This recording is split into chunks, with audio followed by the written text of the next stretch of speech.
बालक है, बच्चे हैं तो भी संतोष नहीं, फिर भी आत्मा में चैन नहीं है। दिन रात चैन मिलता है तो केवल भगवान के भजन करने पर ही। अगर भगवान का भजन रोज किया जाए, रोज उनका नाम लिया जाए, तो आपको कभी भी घबराहट नहीं होगी, चाहे कैसा भी कुछ हो, इकट्ठा किया हो या ना किया हो, आपके मन में संतोष रहेगा। और संतोषी सदा सुखी होता है, कभी दुखी नहीं होता। जो मिल जाए, जो खा लिया, उसी में संतोष कर लिया तो हमारा जीवन सुधर जाएगा।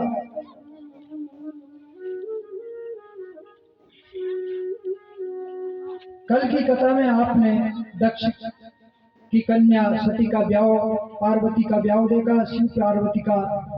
आज की कथा में भगवान सुखदेव जी महाराज से राजा परीक्षित प्रश्न करते हैं कि महाराज, आपने प्रिय व्रत जो राजा मनु की 3 पुत्रियां थी उनका तो आपने बता दिया। प्रसूति तो दक्ष को ब्याही,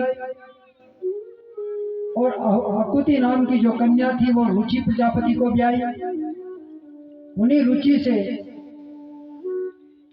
भगवान यज्ञ का और दक्षिणा का जन्म हुआ। जहां से यज्ञ प्रारंभ हुआ और यज्ञ दक्षिणा दोनों का जोड़ा है। जब तक दक्षिणा नहीं मिलती ब्राह्मणों को या देवताओं को, दक्षिणा नहीं दी जाती, तब तक भोजन का, यज्ञ का, कथा का कोई फल प्राप्त नहीं होता।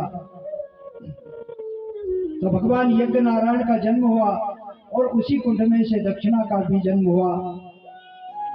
आगे की कथा में आपको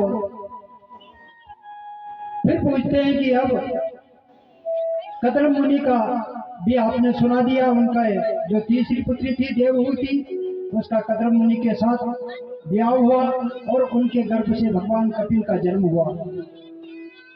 अब बचे 2 पुत्र। तो उत्तानपाद का चरित्र सुखदेव जी महाराज कहते हैं। उत्तानपाद के 2 पुत्र थे, राजा मनु के 2 पुत्र थे, जिनका नाम था, बड़े का उत्तानपाद और एक का प्रियव्रत। ये 2 पुत्र किनके थे? राजा मनु के।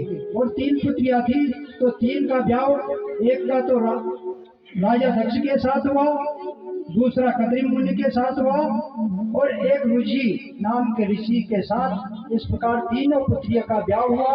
और इधर उत्तानपाद का ब्याह, जो उनका बालक था, उनका ब्याह हुआ एक तो सुरुचि से और दूसरा हुआ सुनीति से। सुनीति बड़ी रानी थी और सुरुचि छोटी रानी थी, राजा उत्तानपाद की। कहते हैं पर सुनीति का मतलब है कि जो न्याय पूर्वक, धर्म पूर्वक, शास्त्र के अनुसार चले, उसे कहते हैं सुनीति। और जो अपने मन में आए करे, जो मन में आ जाए, ना शास्त्र की माने, ना बड़ों की माने, ना बूढ़ों की सुने, उसको कहते हैं सुरुचि, मनमानी करना। कहते हैं भैया हमारी तो सुनी ही नहीं, मनमानी कर रहा है, उसका नाम है सुरुचि। और जो सबकी माने, उसका नाम है सुनीति। सुनीति का पुत्र कौन है? ध्रुव,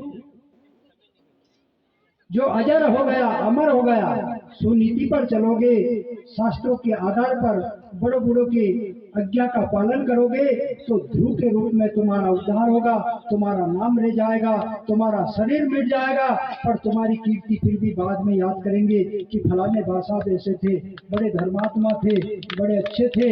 ये सब कीर्ति किसकी वजह से? सुनीति की वजह से। और अगर मनमाने की किसी के, तो आपका तन भी मिटेगा पर नाम भी मिट जाएगा।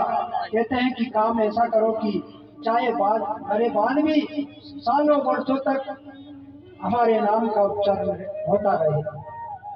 नाम अजर हो जाता है, अमर हो जाता है, मनुष्य चाहे मिट जाता है, उसकी कीर्ति ही उसका नाम है। ध्रुव का नाम आज भी लिया जाता है क्योंकि वो सुनीति के पुत्र है।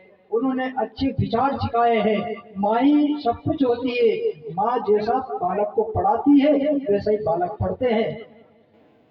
अगर माँ ही रोज घर में गाली गलौज करे, माँ ही दिन रात नाच मिटे ना जाने क्या क्या बोलती रहती है, जिनका कोई ठिकाना नहीं। ऐसी भाषा का जो बर्ताव करते हैं उसका असर हमारे बच्चों पर पड़ता है। इसलिए घर में गाली गलौज बिल्कुल बंद करें। कथा तो ये कहती है कि जो काम क्रोध में किया जाए वो प्रेम से भी हो जाता है। नुकसान किससे नहीं होता, बच्चे भी कर देते हैं, कभी हमसे भी हो जाता है, और कभी जो सभी को डांटते हैं उनसे भी हो जाता है। तो फिर घर में क्रोध करने से क्या फायदा। इसलिए घर में कभी क्रोध ना करें,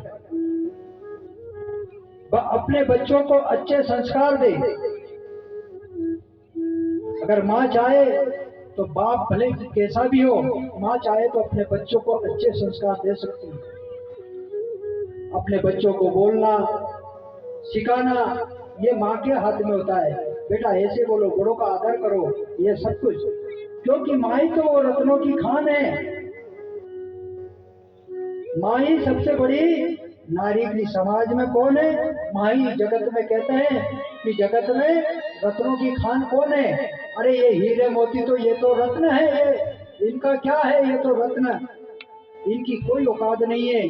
पर पुत्र रत्न जैसा रत्न जब कभी खत्म ही नहीं होता। कहते नहीं भगवान ने ऐसे गढ़े दिए कभी बीतते ही नहीं है। इतनी अकल दी कि ना जाने कितने कितने कमा के लाते हैं, कभी खत्म नहीं होता। ऐसे घड़े, उन घड़ों को कहते हैं पुत्र। जिनके पुत्र अकलमंद है वो जीवते घड़े हैं।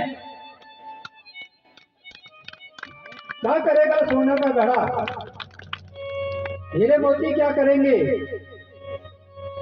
तो जगत में जो है नारी रत्नों की खान है।